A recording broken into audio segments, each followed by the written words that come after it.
Bismillahirrahmanirrahim. Assalamualaikum warahmatullahi wabarakatuh.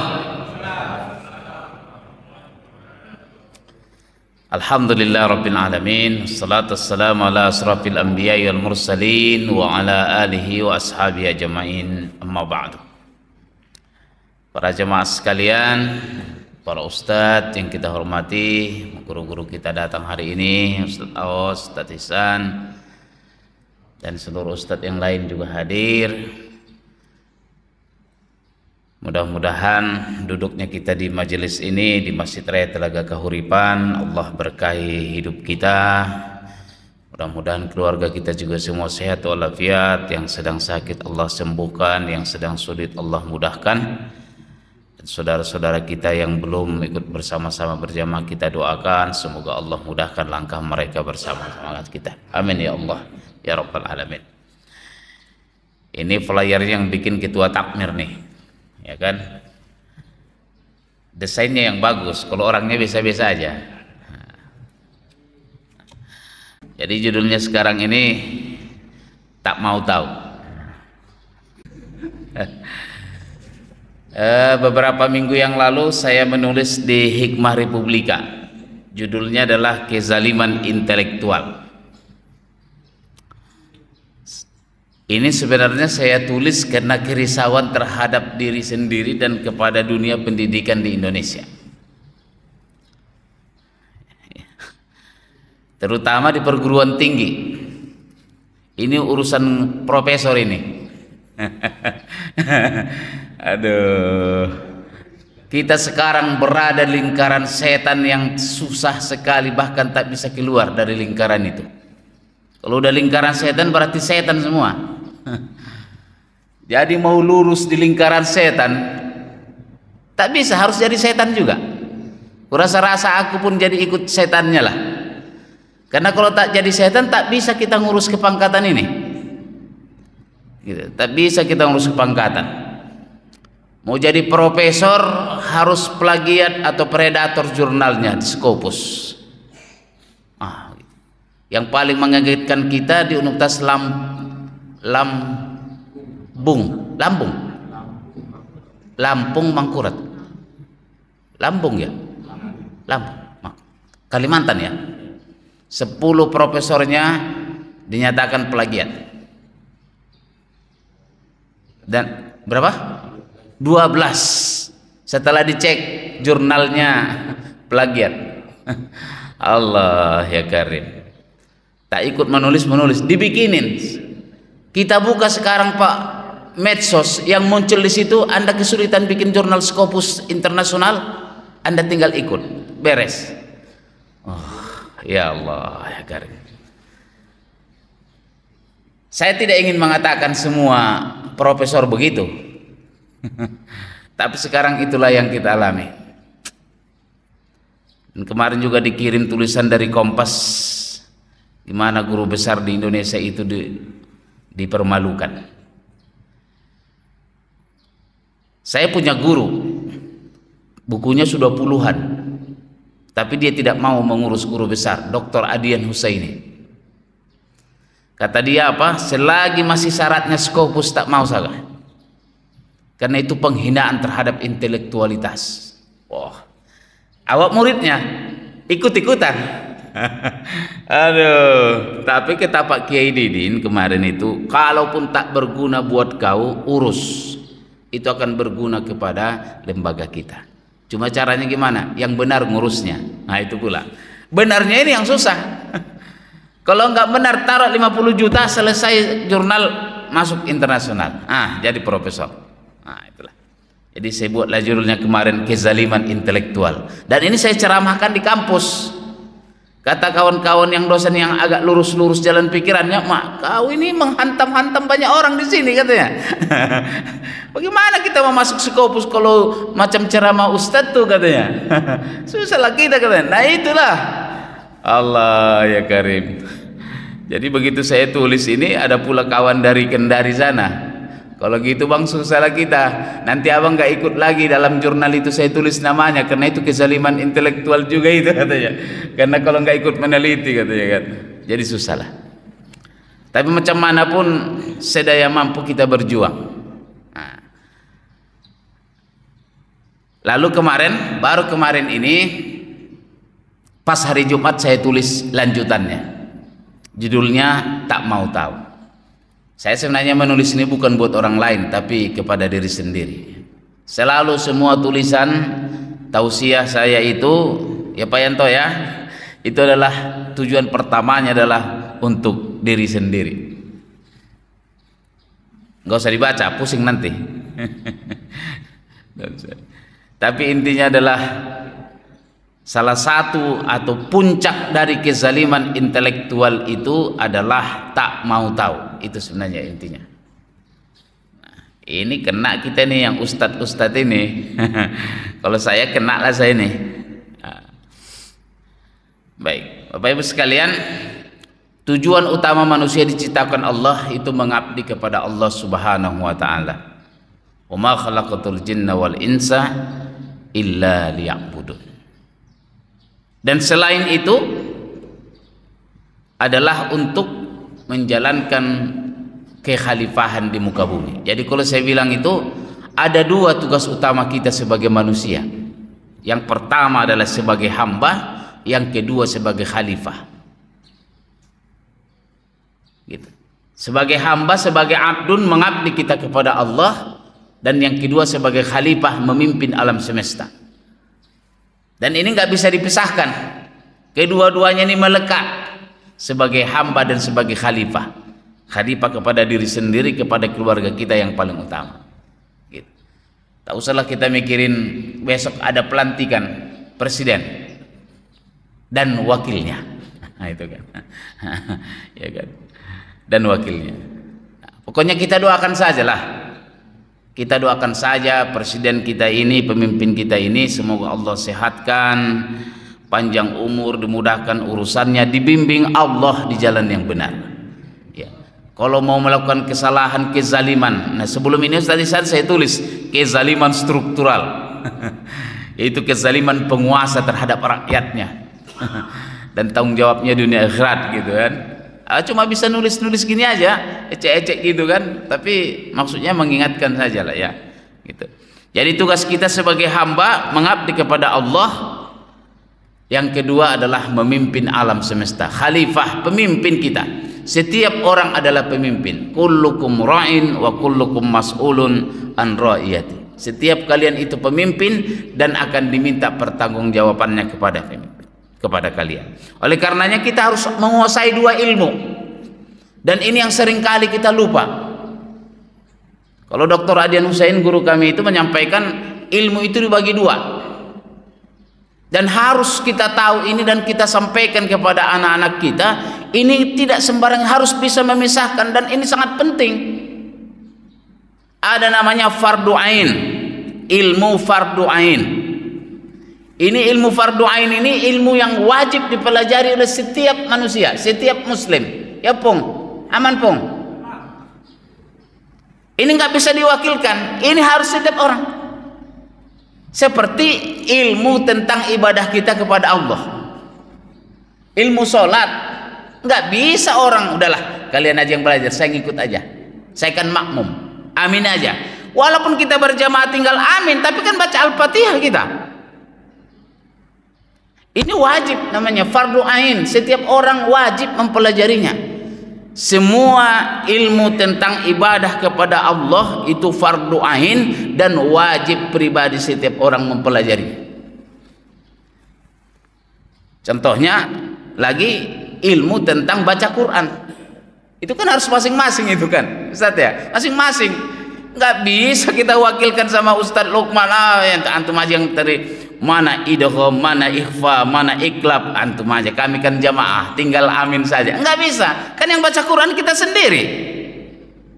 Ar-Rahman 'allamal Quran, kan kita yang baca, harus tahu makhrajnya, kita sendiri yang baca. Itu fardu ain. Kalau tak belajar kita berdosa.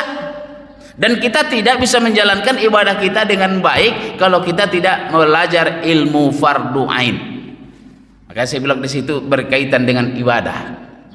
Nah, kalau ilmu fardu kifayah, nah itu. Yang fardu kifayah apa, Pak? Oi. Yang fardu kifayah apa? Ya ada ibu-ibu di belakang ya. Biasanya kalau bilang fardu kifayah apa? Urusan jenazah aja. Jadi kalau kita bilang ilmu fardu kifayah cuma sholat jenazah, itu salahnya kita. Memang dari dulu guru kita bilang itu fardu kifayah, nggak ada pikiran kita yang lain-lain. Itu saya tahu ya, jenazah. Maksudnya apa? Kalau sudah sekelompok orang menjalankan, lepas kita. Padahal bukan itu saja. Semua ilmu di luar ilmu fardu ain itu fardu kifayah. Ilmu penerbangan itu fardu kifayah, Pak. Enggak semua kita harus belajar ilmu penerbangan bikin pesawat, tapi wajib ada orang Islam yang bikin pesawat. Kalau nggak begitu nggak bisa kita terbang, ikut numpang sama orang terus kan. Ilmu kedokteran fardu kifayah, wajib harus ada orang Islam yang belajar ilmu kedokteran. Coba, apalagi yang ibu-ibu lagi hamil, mengandung, mau melahirkan. Coba, kalau dokternya tak ada perempuan muslim, dokternya laki-laki, bini kita diubek-ubek sama dia, berdosa kita. Iya kan? Wajib. Nah kayak gitu, Pak. Jadi fardu kifayah itu bukan urusan sholat jenazah yang selesai 5 menit tinggal nguburin ke sana kita begini. Jenazah belum sampai aja lagi di liang lahat kita udah bercanda di atasnya. Kadang kesal-kesal juga Pak rasa. Cuma kita nguburin di sana itu Pak Yanto, nggak ada kita rasanya takutnya sama mati itu kan. Lagi diturunin lagi ini, itu udah ketawa terbahak-bahak di pinggir sana. Gitu. Jadi ilmu fardu kifayah itu berhubungan dengan muamalah. Jadi setiap kita orang Islam itu wajib mempelajarinya, Pak. Gitu. Makanya menuntut ilmu itu wajib bagi orang Islam. Utlubul ilma faridatun ala kulli muslim. Wajib kita. Yang pertama anak-anak kita ajari dulu ilmu fardu ain, baru yang kedua adalah ilmu fardu kifayah. Ada kurang tepatnya dulu guru kita menyampaikan, Ustaz Awas, waktu saya masih kecil dulu di kampung. Karena memang terpola ilmu agama, ilmu umum. Yang berhak mendapatkan zakat fitrah itu kalau Idul Fitri hanya yang sekolah agama. Karena saya sekolahnya di MTS sama di Aliyah, kalau Idul Fitri Ustaz Ihsan, saya disalamin terus di kampung Patihé itu Pak Yanto. Kau kan fisabilillah, fisabilillah, fisabilillah, dapat awak uang zakat terus, lumayan pulang awak sekolah. Teman saya yang sekolah SMA, STM nggak dapat, karena dianggapnya Pak Ijon bukan fisabilillah. Kau sekolah umum nggak ada pahalanya. Karena salah tadi masalah ini. Padahal kalau nggak ada yang tukang bengkel mobil, rusak mobil, siapa yang memperbaikinya? Masa kita dorong kan? Nggak bisa. Wajib kita ada orang yang sekolahnya bengkel. Supaya apa? Kalau mobil kita rusak atau bisa bikin mobil. Itu namanya ilmu fardu kifayah. Apa sekalian? Nah, ini yang Rasulullah selalu sampaikan, menuntut ilmu itu adalah kewajiban bagi setiap muslim. Dan orang yang meletakkan ilmu bukan pada ahlinya seperti seorang yang mengalungkan mutiara, intan dan emas ke leher babi. Pertama adalah kewajiban. Yang keduanya, sebagai guru jangan salah kita mengajarkan kepada anak kita yang bukan porsi dia. Baru lagi pula SMP kita ajarkan dia ilmu tasawuf. Ya Ustaz ya, bagaimana ma'rifatullah itu kan, gimana aras gitu. Nah itu sama kita kalungkan dia mutiara di leher babi, tak ngerti dia, sayang. Malah nanti bisa-bisa kalau dulu di kampung kami itu Pak, kalau terlalu muda belajar ilmu tasawuf, tarekat, bisa stres dia, sampai nyari-nyari Allah katanya dibolak-balik. Kayaknya Allah itu ada di mana-mana, dibuka tikar kayaknya ada Allah di sini. Stres dia, karena bukan pada tempatnya dia, bukan ahlinya dia di situ. Nah, poin yang ingin saya sampaikan, kenapa hari ini adalah ini, yang 4 kategori yang selalu kita sebut-sebut, yang disampaikan oleh Al-Khalil bin Ahmad, wafat tahun 786 Masehi, dan ternyata dirujuk oleh Imam Al-Ghazali dalam kitab Ihya Ulumuddin. Bersyukur Pak, alhamdulillah, mohon doanya semua. Ananda Ihza sedang menyelesaikan S2-nya di Kairo, dan saya jadi sekarang agak-agak mudah Ustadz Ihsan nih kalau kurang-kurang referensi. Kan kalau ini udah lama juga dapat tahu ini, cerita perkataan ini, cuma tak tahu saya di kitab apa ini. Saya bilang carikan ini adanya di kitab apa. Nah, dicarikanlah dan tolong tuliskan. Besok saya sampaikan di Masjid Raya. Ada 4 tipe manusia masalah soal ilmu ini. Qala al-Imam Abu Hamid Muhammad Al-Ghazali fi kitab Ihya Ulumuddin. Ini ditulis teksnya ini Pak, dari Khalil Ibnu Ahmad. Ar-rijalu arba'ah. Manusia itu ada 4 macam. Lama sekali saya dulu pernah udah dapat ini, tapi tak tahu saya karena baca buku-buku yang Indonesia. Di buku Pak Quraisy Shihab juga ada ini. Nah gitu ya. Yang pertama, kelihatan nggak itu Pak? Terbaca nggak? Terbaca saat? Oh gedean di situ ya. Betul tuh. Nanti satu-satu kita ini. Rojulun yadri wa yadri annahu yadri. Fadzalika alimun fattabi'uhu. Nanti kita jelaskan satu-satu. Yang kedua, warajulun yadri wala yadri annahu yadri fadzalika naimun fa'aikizuh. Zo itu ya Ustaz Aus ya. Titiknya kurang ya. Memang zo ya, fa'aikizuh, bangunkan. Iya. Iya, betul. Pak Ankizu, tapi ya itu saya lihat deh. Iya. Warajulun la yadri wa yadri annahu la yadri fadzalika mustarshidu faarshiduhu.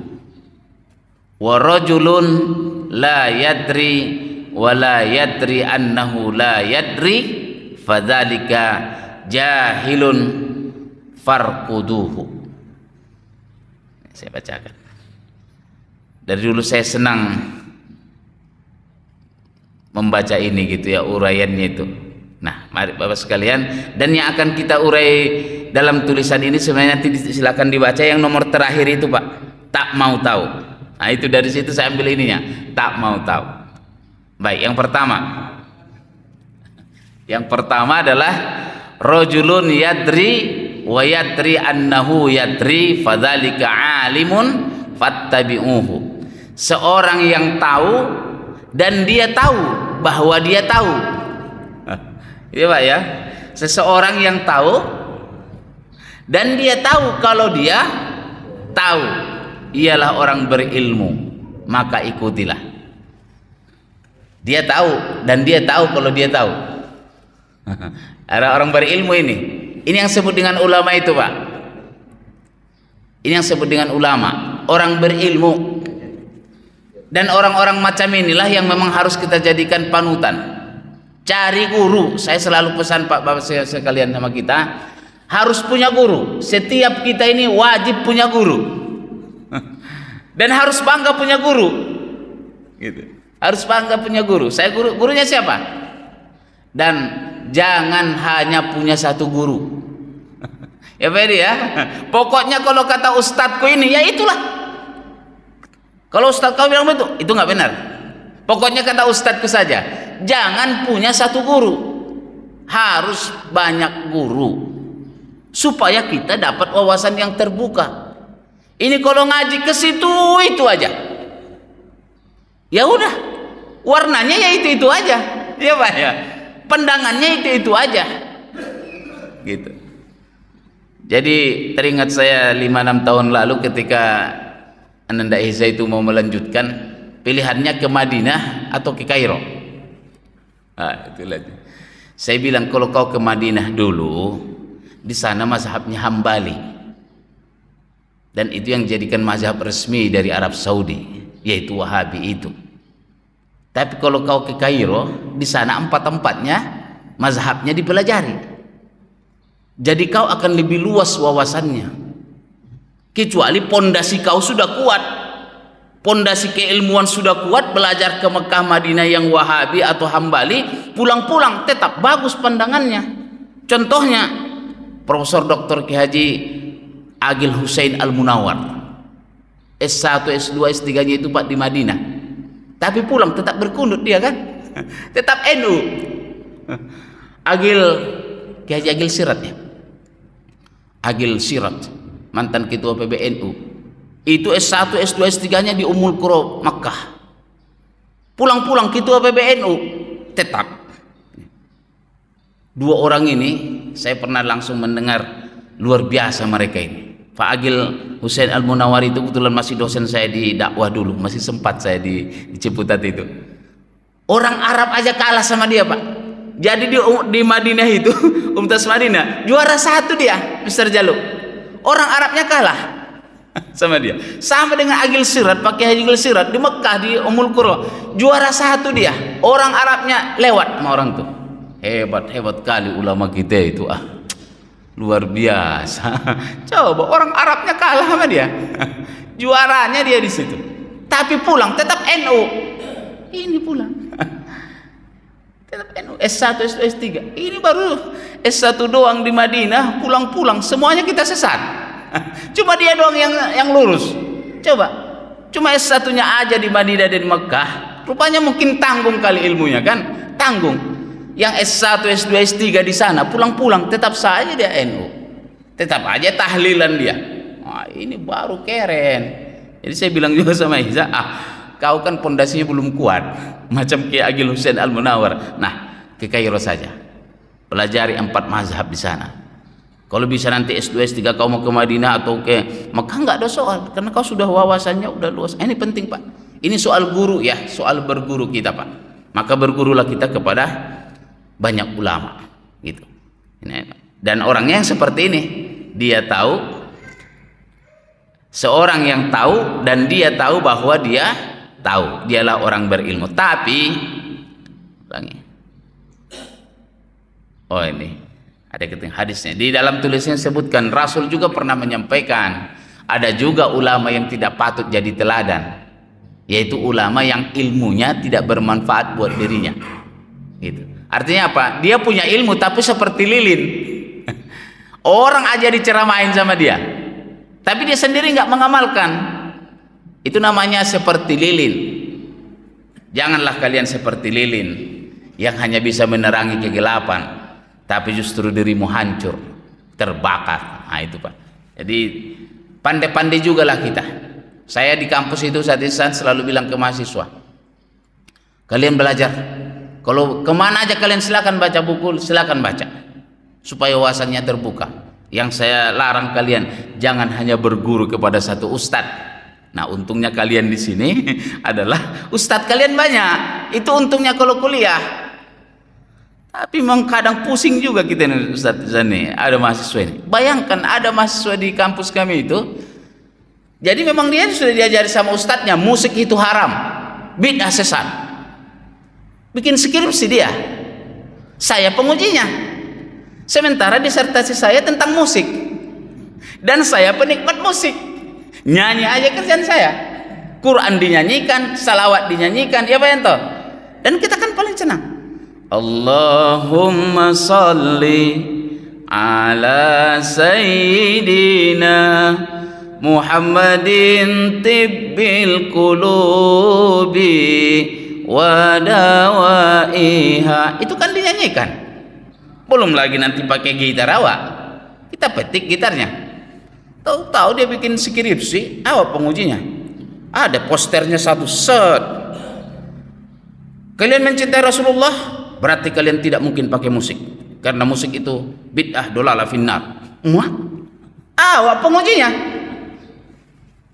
Rupanya dia guru di Al-Wafi yang di situ Pak, yang turun ke sana itu. Apa namanya itu? Pasti apa? Pengasinan di situ ada Al-Wafi. Arko Hasan itu, iya benar. Kau ngajar di mana, Ustaz?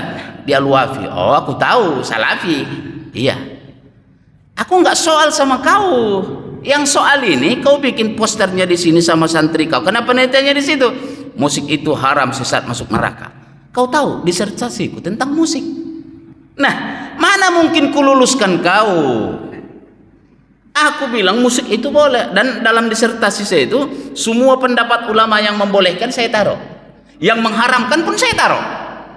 Jadi jelas yang mengharamkan musik, Ibnu Qayyim Az-Zaujiyah, Ibnu Taimiyah, semua lengkap di bukti. Yang menghalalkan ini. Fair, tinggal kau pilih yang mana yang kira-kira. Ini kau nggak bilang-bilang, tahu haram masuk neraka, tak kululuskan kau. Kalau kau tak hapus poster itu, tak kululuskan kau. Bagaimana mungkin kau bisa mengajarkan murid kau haram musik itu, tapi kau nggak pernah berikan mereka penjelasan ada yang menghalalkannya. Kalau kau kuliah di UI, mesti otak kau, pikiran kau lebih terbuka. Nggak apa-apa kalian bilang haram, tapi kasih tahu juga mereka ada juga yang menghalalkan supaya cerdas pikirannya. Udah, kan? Nggak kululuskan kau. Ya Ustadz, kalau begitu ku coretlah. Coret. Kalau tak ku luluskan kau. Aku disertasiku itu diuji sama Profesor Kiai Haji Didin Hafidzuddin. Kalau memang ini haram, sesat, masuk neraka, mau kau sesatkan juga Pak Kiai Didin. Ngapain kau kuliahnya di sini kalau Pak Kiai kita sesat juga? Allah ya Karim. Saya bilang, saya kita hargai saja yang bilang haram, bilang haram situ. Tapi hargai juga yang bilang halal juga. Karena Yusuf Qaradawi sudah ada bukunya kan Ustaz. Halal kalau begini, haram kalau begini, kan fair jadinya. Haram begini ya, yang halal yang begini nih.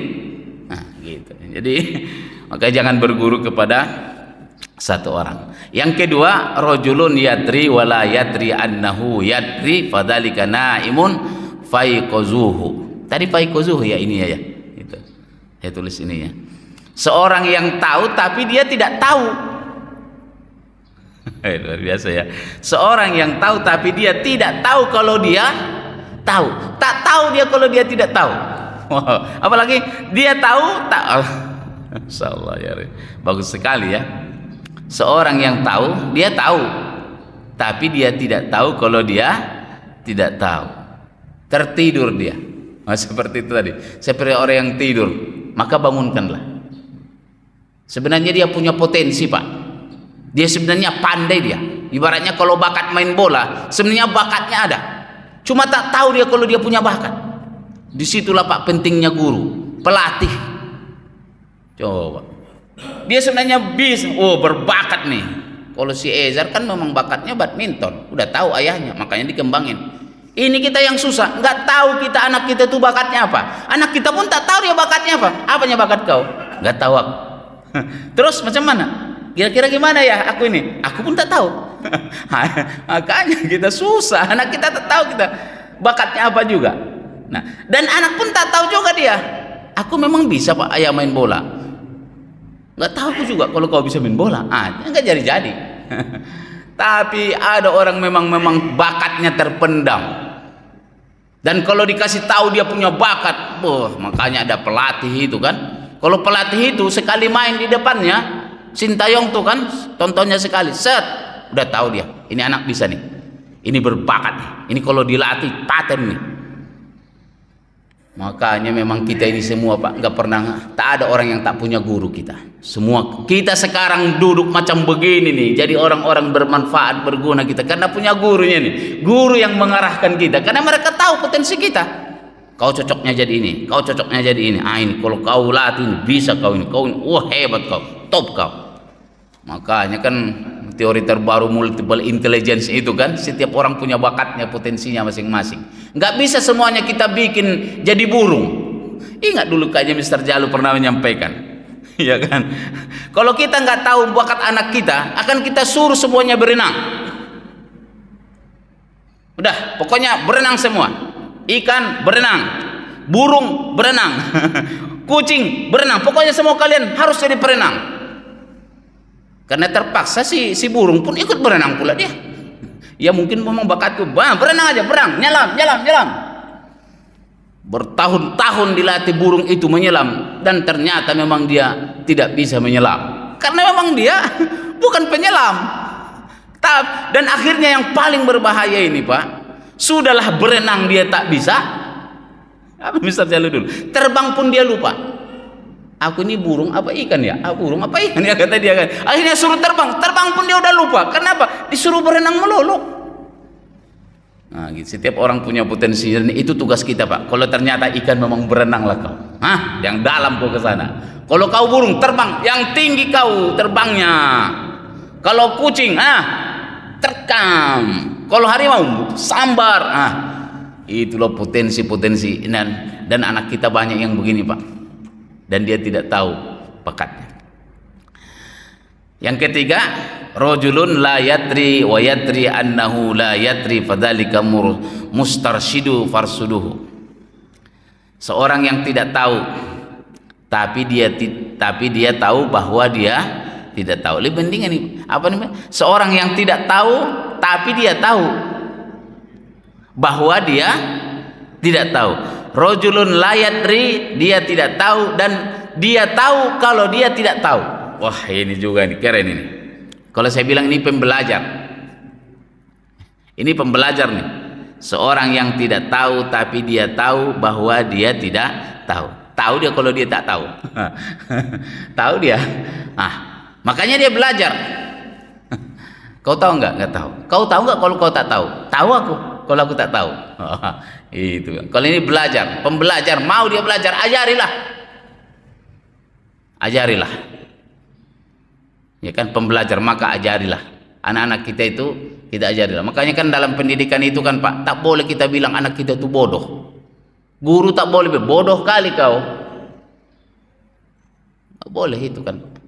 Makanya di tulisan saya bilang ada perbedaan antara ketidaktahuan dengan kebodohan. Berbeda itu gitu kan, berbeda. Kalau tidak tahu ya tinggal kasih tahu aja. Macam kita ini kan yang generasi pasca kolonial. Suruh buka medsos. Alah, cuman caranya nih? Kemarin ada pembicara Mister Jalo di kampus dari Santiago. Mungkin ada perjanjian ke Indonesia masalah AI. Bahasa kitanya AI. Artificial Intelligence.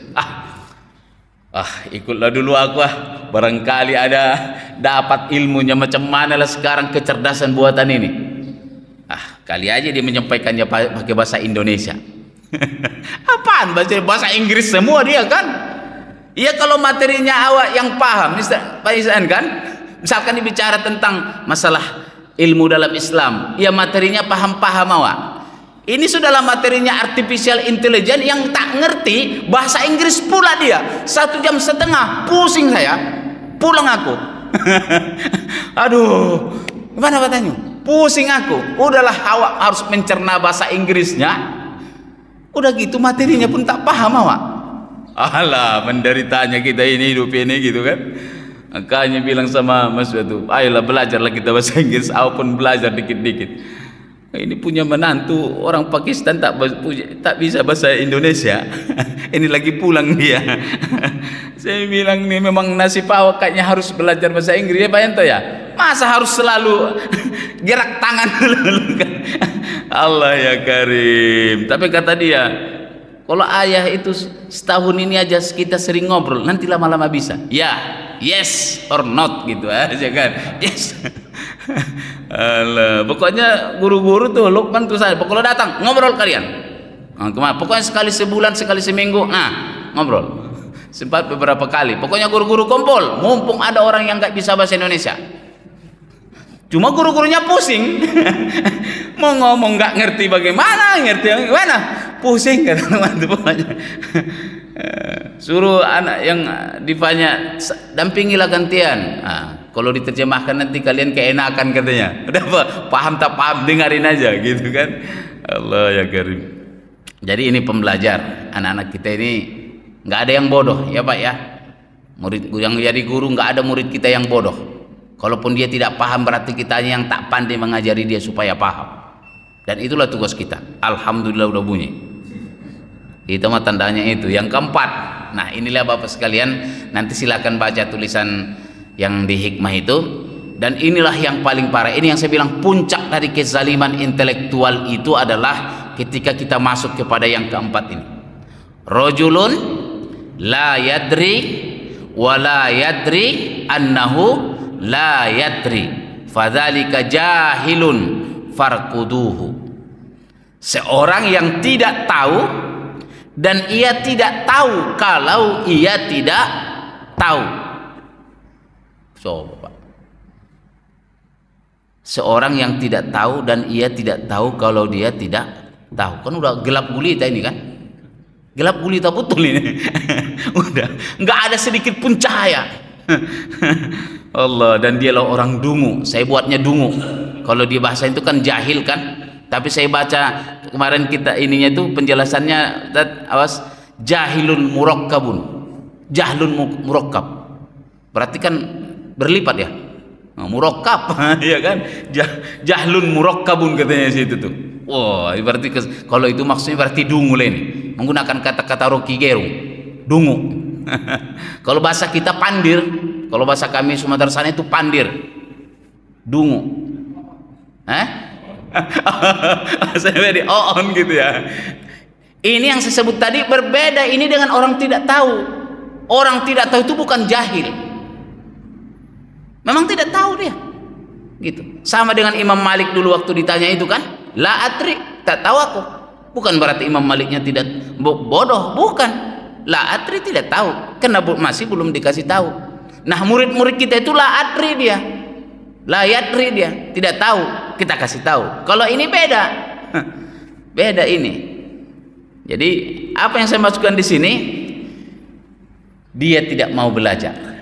Gitu. Itu intinya itu, tak mau belajar, tak mau mencari tahu, dan tak mau diberi tahu. Makanya kesimpulan itu, wah, ini kesimpulannya dalam tulisan itu, orang paling rendah keilmuannya ketika orang itu tak mau tahu. Tak mau tahu itu berarti tak mau cari tahu, tak mau belajar. Ayo kok belajarlah kau. Ah, enggak. Bacalah. Enggak. Kalau gitu tanyalah. Enggak. Tak mau tahu. Itu ada apa? Kenapa tuh? Ah, tak mau tahu. Semuanya tak mau tahu dia. Jadi tak tahu apa-apa. Tak mau tahu dan tak mau diberitahu. Ini lebih parah lagi kan? Sudahlah tak mau tahu, nanya tak mau, belajar tak mau, dan dikasih tahu tak mau juga. Gak usah dikasih tahu, aku udah tahunya itu. Ah, ini pula lagi parahnya itu kan? Udah, gak usah beritahu, gak usah jari-jarin aku juga nanti bisanya itu. Nah itu coba. Sudahlah tak tahu dia urusan mobil mogok, nggak mau nanya. Ini kira-kira matinya kenapa ini? Ini kenapa ngegas sendiri nih? Oh, datang orang. Oh, ini Pak karburatornya. Nggak usah baca cakap lah, tahu enten ini. Dikasih tahu makanya. Dikasih tahu tak mau dia. Tak mau diberitahu. Dan yang paling parahnya itu adalah merasa paling tahu. Dan itu yang sebut tadi jahlun murakkabun itu. Kebodohan yang merangkap-rangkap. Merasa sangat saya bilang mereka sangat berbahaya jika memegang tampuk kekuasaan, sebab akan melakukan kezaliman intelektual dan struktural, namun merasa di jalan yang benar. Udah salahnya dia tapi merasa benar karena nggak mau dikasih tahu kebijakannya, salahnya itu nggak mau dikasih tahu, ya kan? Dirubah peraturan undang-undang, jangan, bahaya. Enggak, betulnya itu. Itulah. Ini paling berbahaya sekalian. Nah, karena itu Abdullah bin Mubarak ini masih dalam kitab Ihya Ulumuddin itu, saya lihat di penjelasan di bawahnya itu. Qala Ibnu Mubarak gitu ya, saya ini. La yazalul mar'u aliman ma talabal ilma fa idza dhanna annahu qad alima faqad jahila.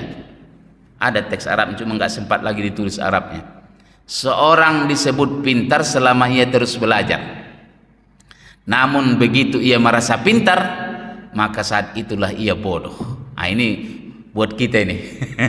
Ya, buat saya ini. Buat orang ustadz ini pelajarannya nih. Ini kalau sudah jadi ustadz, saya ditegur sama Pak Kiai ini itu, Mas Imam.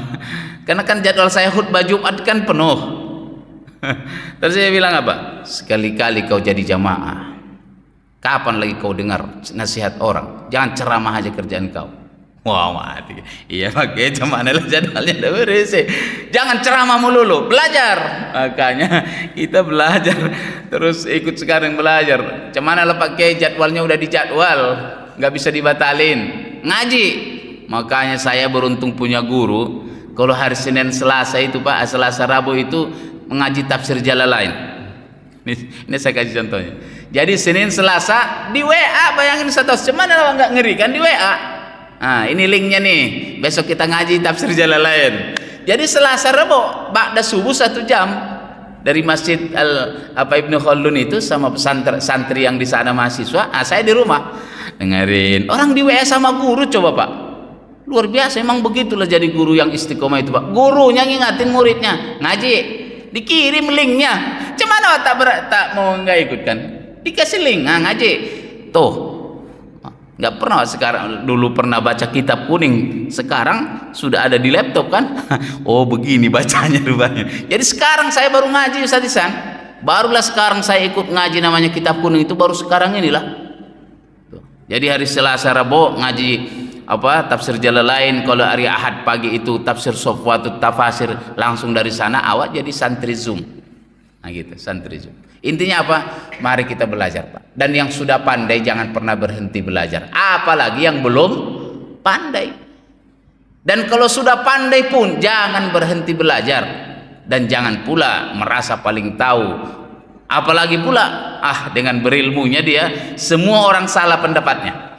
Cuma pendapat mereka aja yang betul. Nah itulah puncak kezalimannya di situ. Dengan ilmunya ia berani menuduh orang lain sesat, sementara hanya dia yang selamat. Yang lain ahlul bid'ah dolalah, yang mereka ahlus sunnah fil jannah. Jangan begitu. Mudah-mudahan apa yang saya sampaikan ini bermanfaat, tiada maksud menggurui, semata-mata ini mengingatkan kita semua. Mudah-mudahan, makanya kalau Rasul mengajarkan Rabbi zidni ilman, nggak pernah dibilang Rabbi zidni zaujat.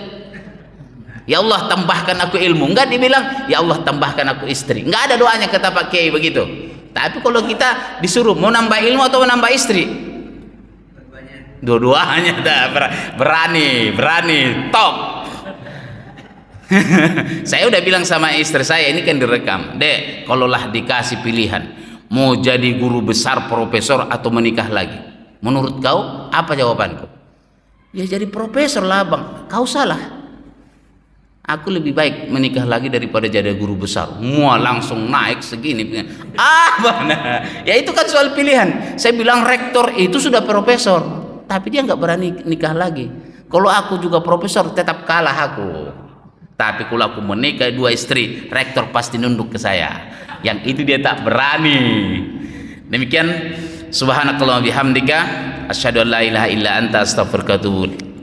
Allahumma anfa'na bima 'allamtana wa 'allimna bima yanfa'una warzuqna ilman nafi'an walhamdulillahi rabbil alamin. Anana yakum ajma'in wa billahi taufiq wal hidayah. Wassalamu alaikum warahmatullahi wabarakatuh.